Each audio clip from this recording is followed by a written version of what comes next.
Right. So for my literature response, I chose to write a poem inspired by Scott Nolan.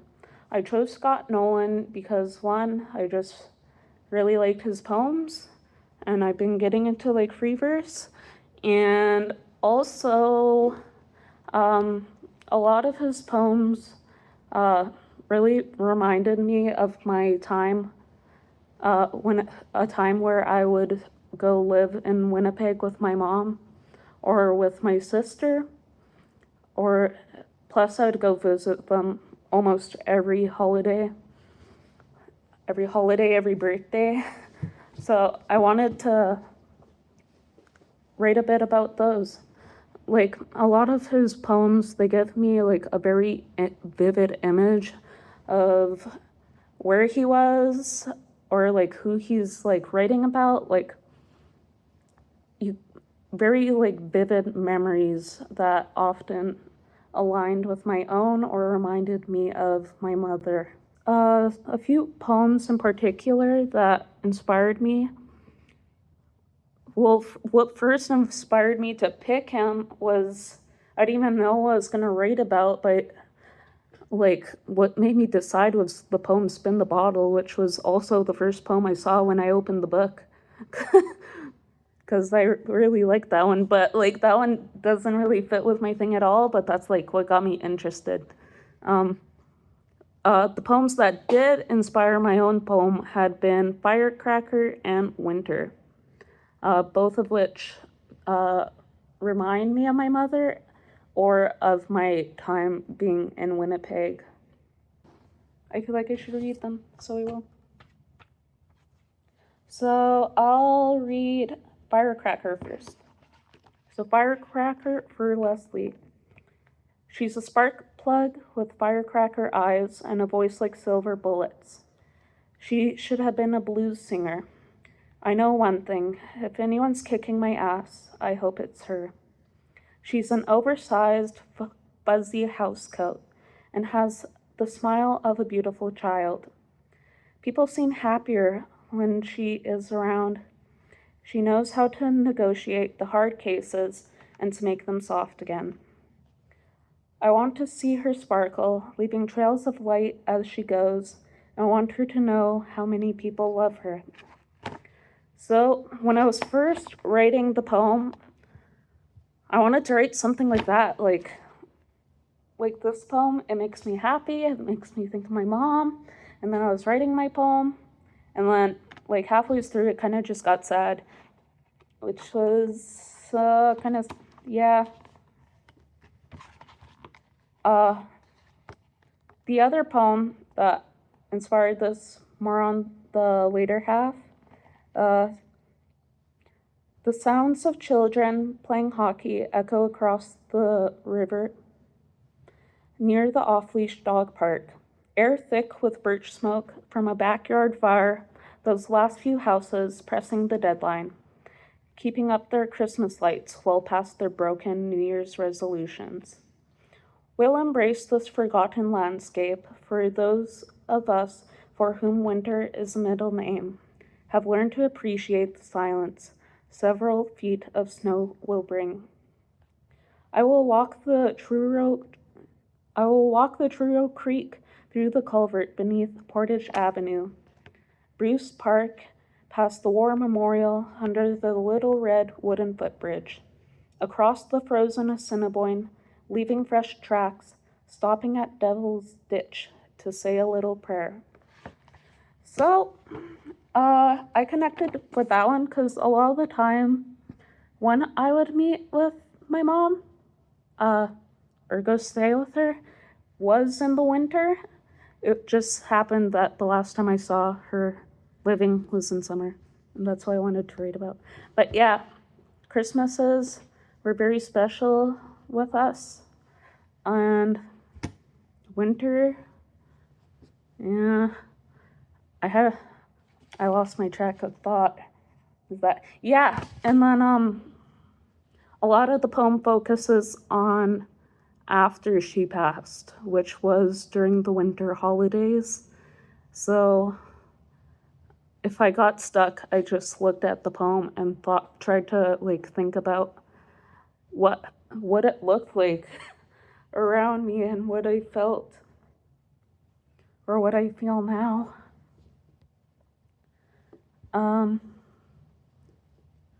Yeah. So this is my poem. The title is Bad Holidays. And just added one more line. Okay. Bad holidays. What small rituals, a whiskey-scented routine of putting yourself first while everyone else still sleeps. I think of our mother. She loved cheesecake, Christmas, Coca-Cola, cocaine, cats, the road. She rolled like thunder everywhere she'd go. The last time I saw her, I slept in her van, not out of necessity, but because she knew I loved the summer wind. 3 a.m, she asked if I was still awake. I was, and so we went down that long, dark road. Howling screams, horrified cries, then sci-fi synths and alien voices on some late-night station. That's when we knew it was time to go home. To that little house on Selkirk, a pack of cigarettes in each room, wigs hanging off the walls, soup made from whatever was left in the kitchen, still on the table. Winter came, and on Christmas Eve, the sun was bright, and Granny called me to check on her and to check on you. 3 days tying little shoes, listening to Santa Baby, pouring tang orange juice and burning oatmeal, pretending nothing had changed. Fire, smoke, ash, hidden beneath the futon, our mother and a cat that would never leave her side, and you in the other room. I was not there, I wish I was, but some days I blame the fire, most days I blame you. All that's left is a soot black scrapbook and a plastic Christmas tree. We kept a fire burning for 4 days. We told stories, mostly we were quiet. The smoke followed me, burning my eyes wherever I sat. I watched the flames, thinking how strange it was to send her home with the thing that took her away. On that last day, we laughed and looked towards the sky. In the cold of the winter of January, it rained, and I knew it was her saying one last goodbye. On New Year's Eve, blacked out on gin, thinking of what could have been, I heard myself laugh, and for a moment, she was there too. Okay. I think, which I explained. Oh, something else I wanted to note too was she rolled like thunder, and also the little story about how it rained in January at her sacred fire. I decided to include those because, well, I still really remember it, and she was her spirit name had been Thunder Woman, and she was very witchy. Was that one memory I had that was in the poem that I took out because it was getting egregiously long, had been about how I was in this little plastic pool in my mom's yard, and my sister came over, and my mom was like, "Oh, hey, watch this," and I don't know, which she did something, she was mumbling and then waving her hands. The wind picked up and then it started raining, and then my sister got scared and we didn't stay for dinner because of how scared my sister got. She freaked her out. I don't know, my mom was witchy, and her spirit name was Thunder Woman, so I wanted to include a little bit of that. And then for the last final lines, I lied a little bit. I did not black out on gin. Well, I might have. I don't remember a lot. But but I don't usually drink that, so that was a little lie. Whew, my bad. And then I decided to include the line too. I heard myself laugh, and for a moment she was there too, because a lot of my family say that we have like the exact same laugh. Like every time I call them and laugh, they call me Little Laverne, which was her name. Was that? Yeah. Thought I would explain. Oh, another detail, because I feel like a little bit of this is confusing, is the part about tying little shoes. 3 days tying little shoes, listening to Santa Baby. So basically, I had found out she had died the morning of the day she passed. She passed like early in the morning, around like 2. And then I found out around like 9. And at the time, I was babysitting my nieces. And I asked my sister, what do I do? How do I tell them? She was like, don't tell them.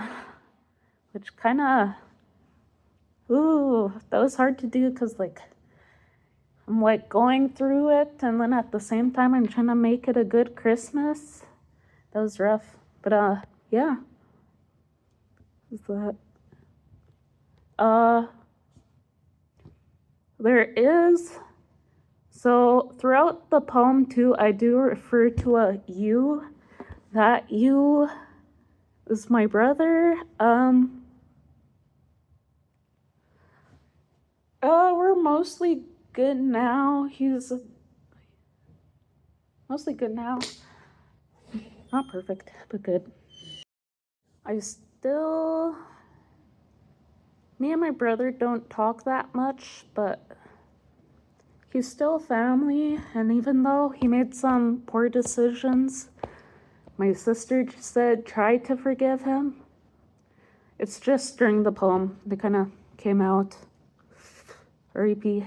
Ooh, he didn't die. He's alive. He's fine.